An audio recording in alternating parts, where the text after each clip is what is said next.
Hey y'all, welcome to Consignment Chats episode 99. And boy, do we have something great for you today. Every reseller should be consignment ready. And this is really going to help you guys. And our guest today, Michelle of Paladin Global Market, has an exciting announcement. So stay tuned and hear what she has to say. Here we go. Hi, Michelle. All right. I wanted to start by just saying, all right, this is how it all happened, folks. We're sitting at the Boss Reseller Remix. Sherry Smith, thanks, Sherry. Yes. Taps me on the shoulder. She's sitting behind me. I didn't know she was sitting behind me. And she says, have you ever met Michelle? And I said, no. And we got to talking. And of course, I was like, just so excited because Michelle is all about consignment. I was like, how have we never met before? How have we never met? So I am just so excited for you guys to meet Michelle and learn all about what she's doing. And she has a super exciting new project announcement, but Michelle, I'm going to let you take the floor and tell us all about you and what you do. Absolutely, Libby. Thank you. Yes, Libby and Molly, I love you guys from the start. And I was so glad that Sherry connected the dots. And after doing consignment for 17 years now, I'm like, oh my gosh, there's people like me. I'm so glad there's other people out there because you feel so alone. So hi, everyone. My name is Michelle. Paladin Global Market's my business. My husband helped me name it.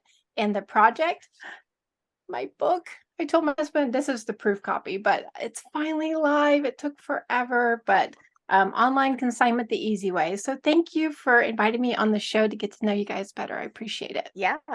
So, all right, where does the name come from? I have to know. Yes. So my husband is a big gamer, and so I was preparing the business, and I was like, I need to have a name. And he is literally in his office at night playing on his games. He was a police officer for many years, so it was his way to decompress. Oh, good. And yeah, so he's in there fighting all the bad guys in his games. And I said, what should I name my business? And he's like, how about you name it Paladin? Paladin's like a holy warrior knight, Paladin Global Market. So, and that's where hence the sword incorporated into your logo. Yes. So I'd like to think I'm a sword fighter, but I'm not. But I'm finding deals right out in the wild. So that's right. That's right. Slashing down those prices, looking for deals. Yes. I like it. Finding the profits. And you got to use that sword for that Money Mountain Yeti that comes out every now and then. Yes. Oh my gosh. Love that episode. We all have them, don't we? Oh my gosh. We do. Yeah. Well, I don't know. Our Samantha speaks. Samantha no longer has a Money Mountain. She's what we call our hero because she's keeping up with everything. No, we'll see how it goes. August, I think she said. I know. Yeah.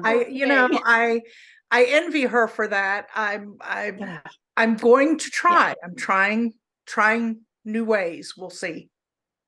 Well, I heard in the last one, I heard you talking about, you're like, all right, so we just have to give up that you're just not going to do it because it brings you joy and happiness, right?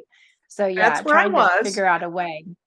Yeah, that's where I was. But then I got all the wonderful advice in the comments of ways to balance that. So I'm going to try the balance. One of them was to give it a couple of weeks and watch my haul episodes that I love to watch from all the different people that do their haul episodes while listing each day. And when I do X amount, then I can go out. So I'm getting my haul fixed by watching the videos while I'm listing my Money Mountain. Then I can go out and once I hit my number, go source more. You can do it. So I love that idea. You get that good feeling from it, right? Being able to watch it while you're still listing.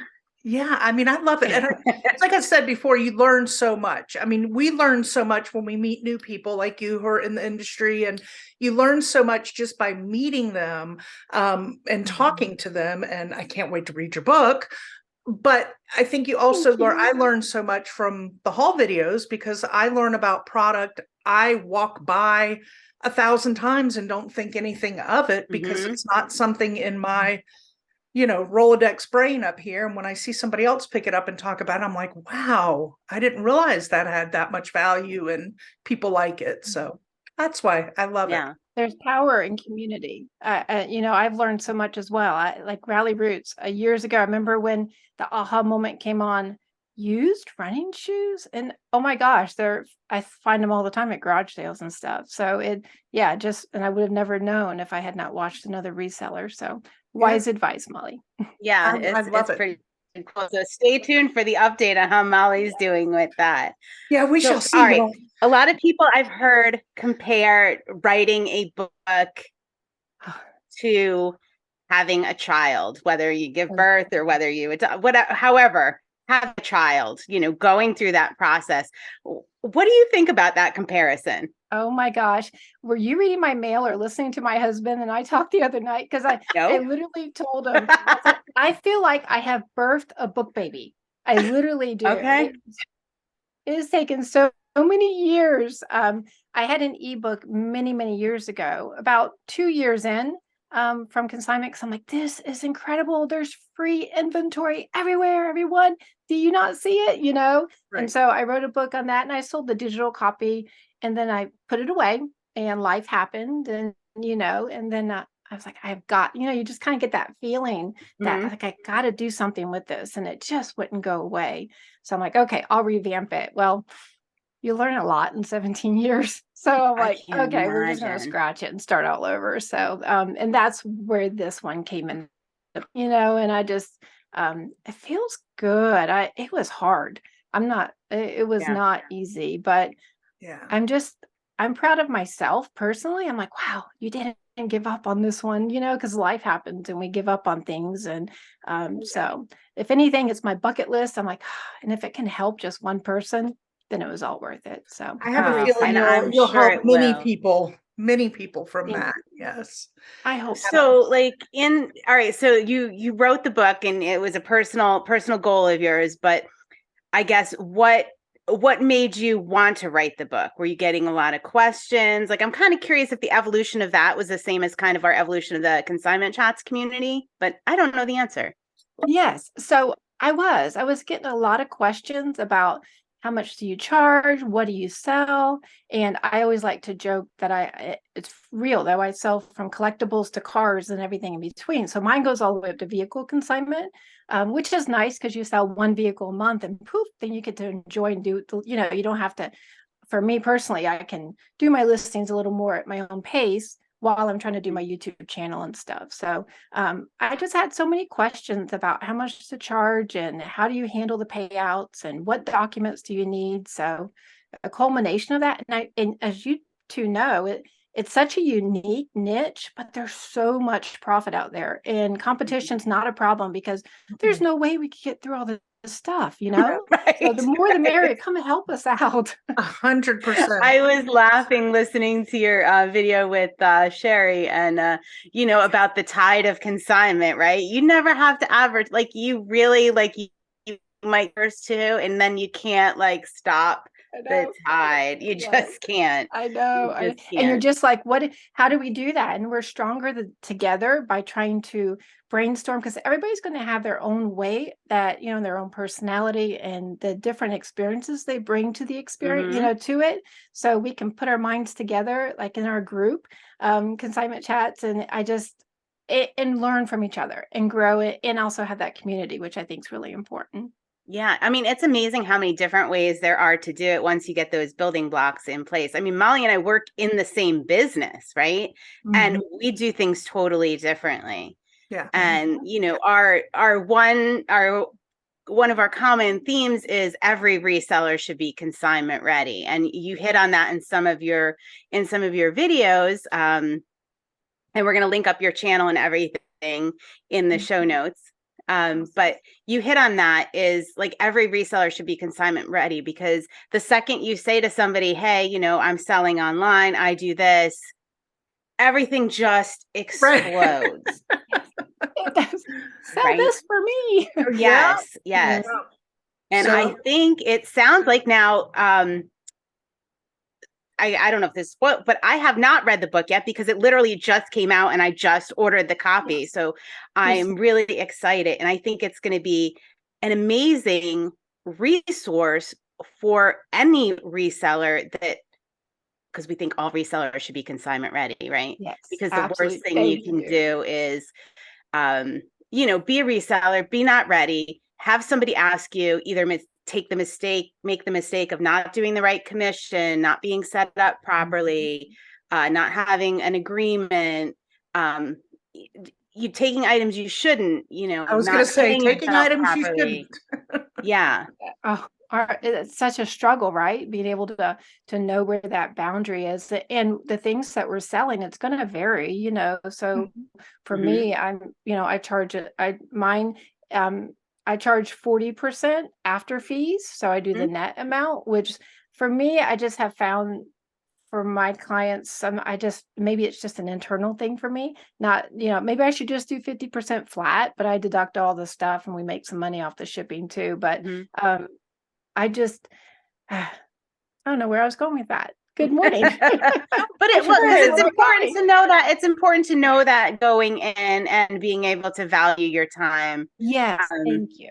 Yes. Yeah, and I think a lot of people get into the business doing somebody a favor, right? Or an accidental consigner, right? Oh, just sell for my mom, or I just sell for my husband, or whatever, and they're hurting their business, right? Because they didn't think. It's not complicated to get set up, and I'm sure your book breaks it down, and I can't wait, into very reasonable chunks for any reseller to add into their business and just be ready. And I really value feedback too. Please let me know, because again, we're stronger together. This is just how I figured it out through the years. I love business. I ran a dental practice for many years, so I applied some of those truths that I learned from that into my consignment business. But you're right, that's where I was going, learning to say no to things, and it's going to be different in everybody's business, what they're comfortable with, what that net amount is, where they feel like, is my time really worth, really, should I be doing that? I should be, or maybe focusing or, looking for, and I've been trying to get to that point of saying I only accept these type of items. But as you know, for us, it's fun to see some of that stuff. You're like, oh, I never knew this. Oh, look how much this is. It's almost like that thrifting high, right? Oh my gosh, I found something really cool and I didn't have to pay for it, So. Yeah, like Molly was saying with sourcing, sometimes it's the same with consignment. Like last week I had a consigner drop off a bunch of high-end watches, right? That's not something, I've done 1 or 2 years, but this is fairly substantial lot of them. So I get to go down that rabbit hole and research and learn and meet new people and make new connections. And I get to open up this whole new market. And I'm so excited about that. Right. And that happens all the time with different items, learning. And I say we learn in this business every day, whether it's from somebody else's experiences, whether it's from our experiences, our uh-ohs, I took it, shouldn't have taken it. I without the consignor agreement, I do let the emotional guilt get into me sometimes, where I feel like I need to take it, but I know I shouldn't, but they're standing in front of you with their puppy dog eyes, and you're just like, oh, just throw it in the bag. And and then later you're like, there's one more. They're giving me enough stuff. All right. I know. Oh my gosh. So ladies, go ahead. Yeah. I was going to say, that reminded me, Molly, my little Libby up here, who says, time is money. Time is money. Don't waste your time on the little thing. Yeah. Little Libby, time is money. You reminded me, Molly.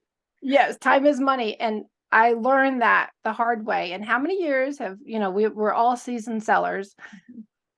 I took Beanie Babies, guys. I knew better. It was my aunt and uncle with those cute little puppy dog eyes. And they're like, these are rare collectibles. And then Kate, and I'm like, they've been in the garage for years. I'm like, okay, maybe.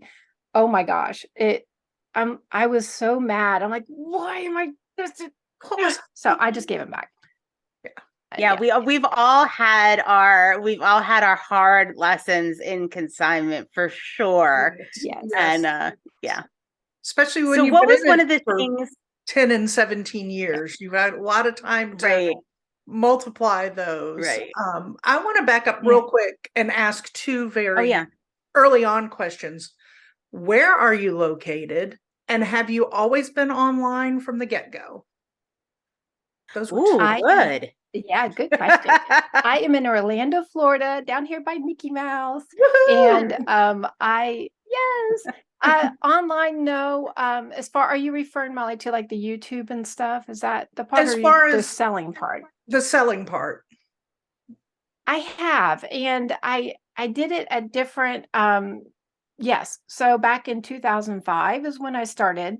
And I sell on many other platforms than just eBay, as or both of you do. And I believe you do, Molly, too, right? You sell on other platforms too. But eBay's definitely my baby. I love it. So I've had spurts where I haven't been full-time the whole time. And then I went to go help out my friend after my daughter got back, because I was able to resign from my dental career so I could stay home with my baby when she was a newborn. And so I stayed home with her full-time for several years. And then my friend, who's a dentist, needed some help temporarily, or I told him it was just temporary. I was like, I'll come fill in until you find somebody. Well, questions later, please work. No. And so I ended up doing a stint 13 years, but I still did consignment throughout. Yeah. So that temporary job was the longest one ever, but I still did consignment throughout that whole period of time. And then I went back to full-time back in 2021. Wow. Okay. Yeah. Wow. What was the biggest change? All right. So you said you've learned a lot in 17 years. You did the first 17 years ago, correct? And then you just rewrote this one. So what was the biggest thing that has changed in those 17 years, or the biggest piece of advice that you think would be helpful to someone? Me maturing, learning. I was that when I wrote the first one, when I reread it, I just cringed, which I still cringe at my first videos on my channel. So I think if we're not growing and changing, right? I'm like, I can't even watch I'm already cringing at my first haul video as I sent it in for Libby to make it live. I'm like, I don't even want to post this. It's so horrible. And we think it's wonderful, but yes, I think we're our own worst critics, right? Yes. And if we're not, we're all growing. We're on this journey of life. If we're not getting cringing on our old stuff or learning things, then we're not making, not making change and growth. But I had to say, not a big portion of that, Libby, just myself, my discipline, my getting systems in place, but also the marketplace, the buying habits. They've gotten so, I remember money orders, personal checks. I remember going to garage sales without even having an iPhone. Like that wasn't even a thing back then. I remember just going with my gut and then having to have a garage sale every 3 months to purge through this stuff that I hope to God it was going to sell. And then that's what started my consignment journey, because it was about a year into the buying, hoping to God it'd sell. Oh my gosh, some sold. Oh, my bedroom's full of stuff now. My husband's like, what's going on with our house? And then learning, there has to be a better way. And money was really tight. I had a newborn. I'd resigned from my career at the time. And so I had to make a certain amount of money to stay home with her. And I'll never forget that day when I was walking in the yard and she's toddling around in her little door shoes and picking flowers. And it's like the thought came from heaven. Why don't you sell things for other people? And it was like, oh my God. I have chills. I have chills. I'll nothing like a consignment story to give me chills. What is wrong with me? Okay. And I think the passion too is just, I know I'll never regret taking that leap of faith to stay home with her. I'll never regret that. And probably it chokes me up because time is precious and our kids are small ones. And so if we can provide an income from our homes so that we can, whether we have young children or we just want to go and thrift in the middle of the day because it's fun, right? Having that freedom, that's what drives my passion behind trying to shout it from the rooftops. Hey, there's something else out there. You guys can do this. So, sorry, I went a little deep on that one. No, that's incredible. That is in my heart. What you said, and I'm going to back up to my teaching years. When my son was born, we went through the process to adopt him. I'm not going to get into the whole story, but it was, a long time of ups and downs, failures, successes. And I was teaching preschool, and I just knew with all that we went through, I had to stay home. Now, at that point, I didn't know about reselling. Wasn't as into it. I wish I would have now, because what a great thing. But I did get into an at-home business designing children's nurseries and bedrooms at home with a girlfriend, and that was great to get me through it. But when I was preschool teaching, right before I got married, one of the teachers, who is still a dear, dear friend of mine, she was a good bit older than I was. Her kids were in high school at this time. And she said, I have been in early child development my entire career. And the one thing that I have never heard parents say is, I wish I would have worked more when my kids were little.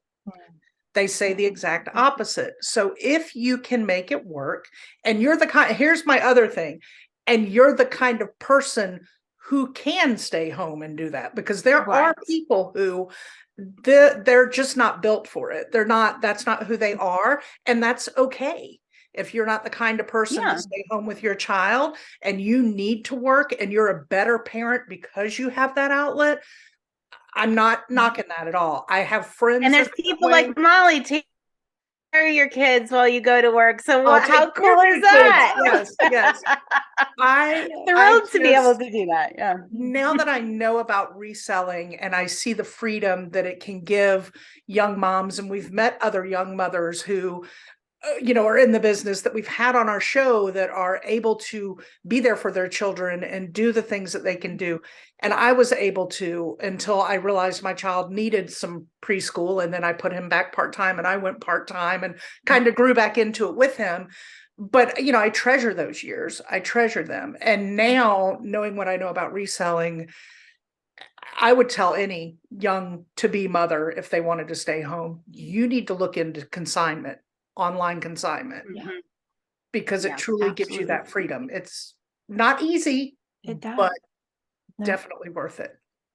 So there's my addition. You're absolutely to right. Story. I love that. I love that. And you're right. Our time is precious. Our little ones need us. And then there are times that, send them to, you are a better mom at time, different seasons, I think too. And not everyone would enjoy being at home like we do. Not everyone would enjoy running a business or doing the consignment and all the details that it takes. But if you are that type of person, then this is an awesome opportunity. And it's free inventory. Your time is where the money is, but the inventory is free. It's I got a lot of inspiration. If you ever heard Lorianne Wong talk, she was one of the Shine recipients from eBay. Oh, but nice. The original ones, she runs a food pantry. I think she's outside of Atlanta in Georgia. But she talks about, like, when her children were little, how she was so determined to do this that she would, after everybody went to bed, she would go downstairs and she would work. And she would just set it only, she would say to herself, okay, I only have to do 3 or whatever her number was. I don't know. I don't want to misquote it. But she would go downstairs after everybody was in bed, and she just committed to do a small chunk of work every single night. And she grew this into an incredible business. What was her name again? I'm going to look her up. It's Laurie, Laurie, Ann Wong. Very You'll see her. She's everywhere. She's like an eBay superstar, but her story is just really beautiful, and the things she's done for her community through that, through just starting, in her basement after everybody was asleep, and just the consistency of doing that was really just, I think it was a lesson to me. I think it's a good lesson for all of us, that it doesn't have to be big. It doesn't have to be heroic. It doesn't have to be 40 packages going out a day. It doesn't have to, you can start small, start consistent, and, be consignment ready, of course, because you want to start off right. Yes. Yes. And get that free inventory, not be risking, your family's income. I see, a lot of this hustle culture and you can weigh in on this, like a lot of this hustle culture is like, oh yeah, put it on your credit card, you can pay it back. And I see people buying like large amounts of inventory that are just, I'm not saying people that have been doing this and that's their business model, but people that are just starting out and they're risking huge sums of money when they don't have to be. Yeah. When they don't have to be. Yeah. Like they feel like there's like in this hustle culture, there's a lot of pressure put on people that are getting into reselling to, get that perfect piece of inventory. And so what are your thoughts on that?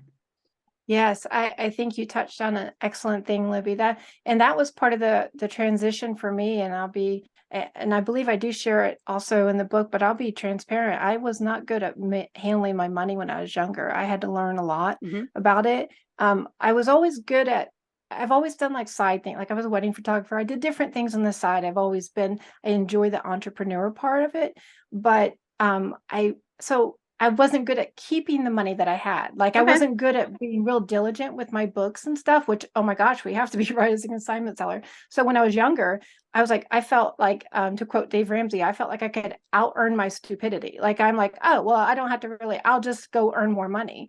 And so that was the biggest transition that I learned, thank God, early on, with that. And then just being careful not to overspend, because if we're not doing our records and going out and buying, like you said, people taking credit cards to buy big, God forbid, wholesale orders and stuff like that, when they're not flipping the couple dollars here and there, is very dangerous.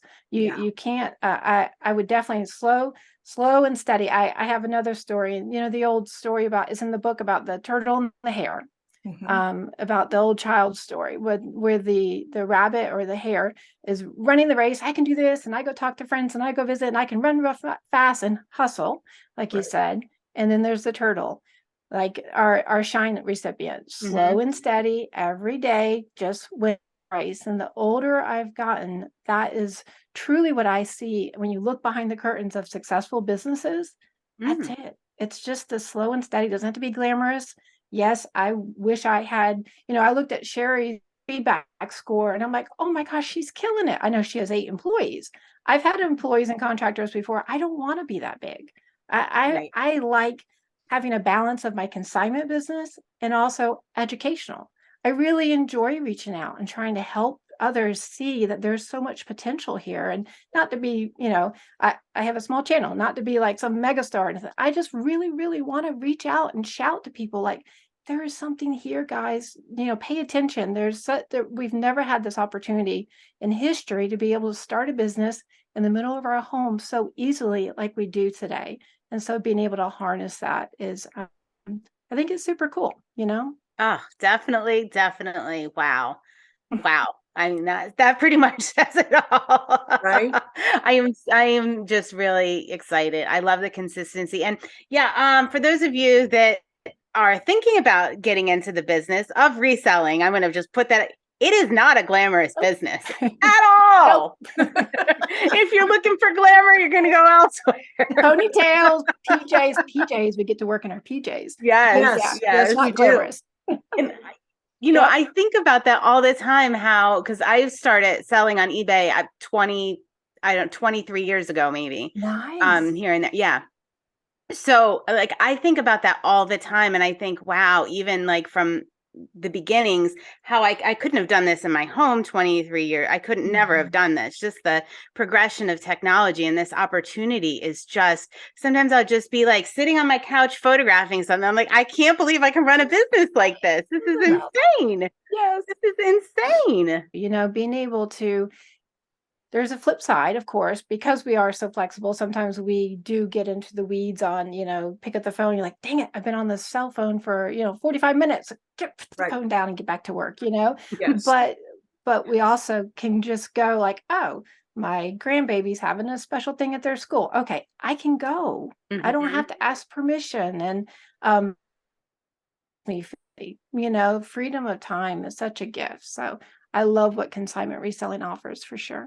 Oh, I think I'm going to do a mindset shift here. And when I am doing things like that, I am going to consider myself wealthy. Yes. I've never actually done that. Like I've never, like I appreciate the time, but I don't think of it as it makes me wealthy, but it totally does. I love that. Oh my gosh. Thank you. Yep. You're welcome. Thank you. Love it. And we're going to have, I'm going to link up. We just did a Get Real episode about, you were talking about a little bit about comparison and, you know, when you look at what other people are doing, we're going to ask for some feedback on that because you never know what's going on behind somebody's what vision, what their goals, what their mission, whether they have 8 employees and a million feedback.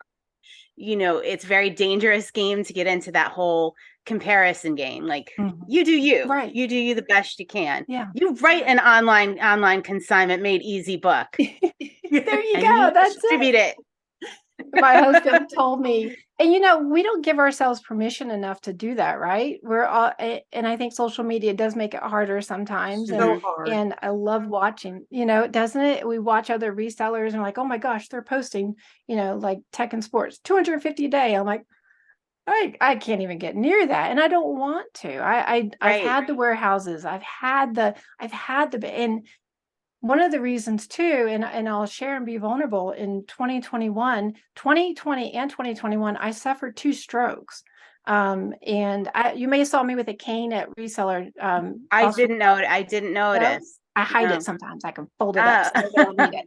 But I suffered 2 strokes because of the amount of stress of running to the practices. The dental practices had grown so much to 2 practices, and it was very successful in that sense, but I was having a hard time with it. You know, I was having the stress load of it. And so going back to reselling and saying, you know what, I think it's time. I need to, you know, back off and just, I know what to do with eBay. I've been doing it all these years, even if I wasn't doing it full time, 250 listings a day or something. I know exactly what to do. It's like riding a horse, you know, riding a bike.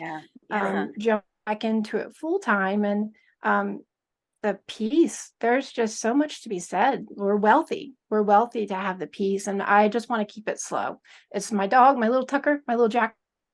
He sits in the chair and works with me every day, and I really enjoy it. Yeah, he's a cutie.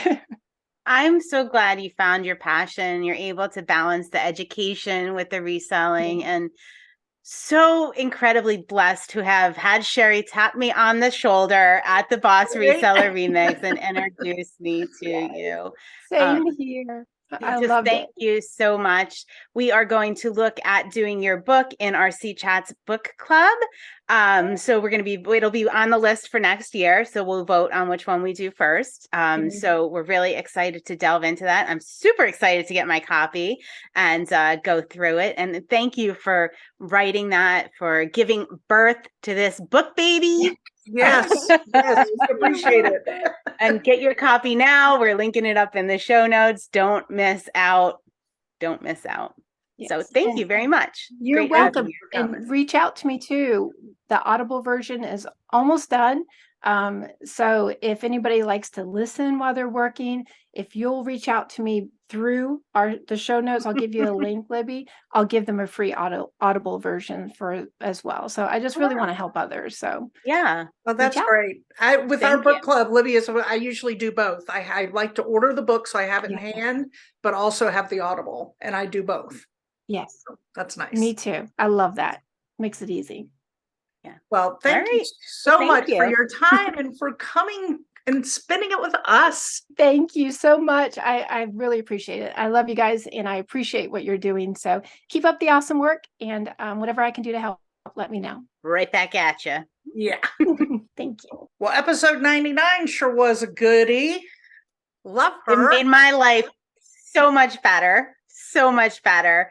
I know. I just love when we find people who I feel like we are just so uber connected to, that we just. And her commitment to community and education is phenomenal. So if you haven't followed her, Paladin Global Market, check out the show notes. Go follow Michelle. You are sure to pick up some gems of knowledge from somebody who is walking the talk and teaching the talk. Yes. So, yay. Yes. All right.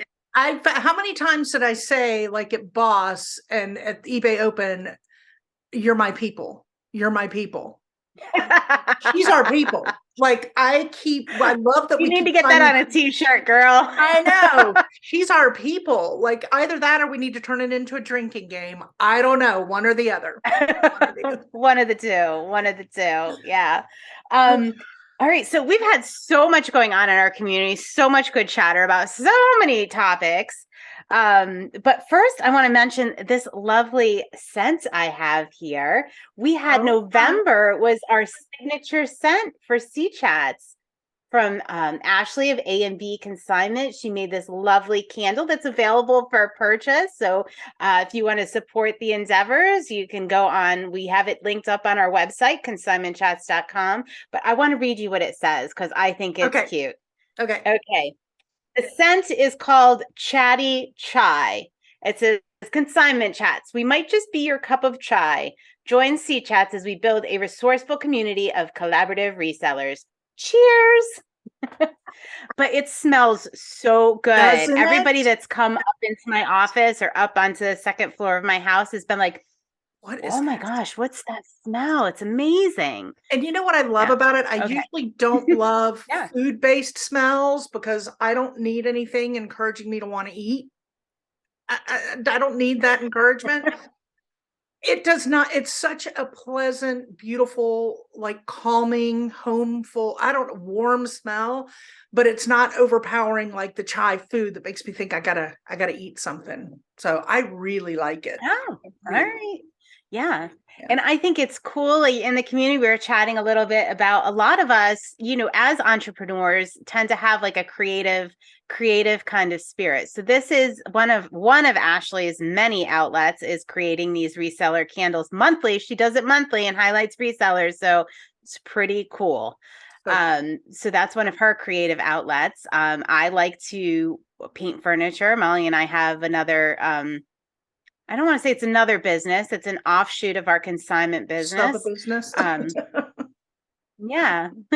So it's Refab and Revive, where we like to upcycle textiles, redo furniture, things of that nature. A couple people in the community are very into different things. They have these little side projects that kind of give them life. And so hop on in and share what yours is with us. We just love that. And I think around this time of year, we like to shop small, sustainable, hands-made products. So if you've got something, go give it a shout out. Find the post and give it a shout out 100%. Because you got people that are very invested in that. Yep.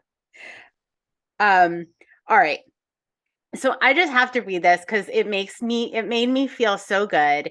And it just reminded me why we're doing what we're doing.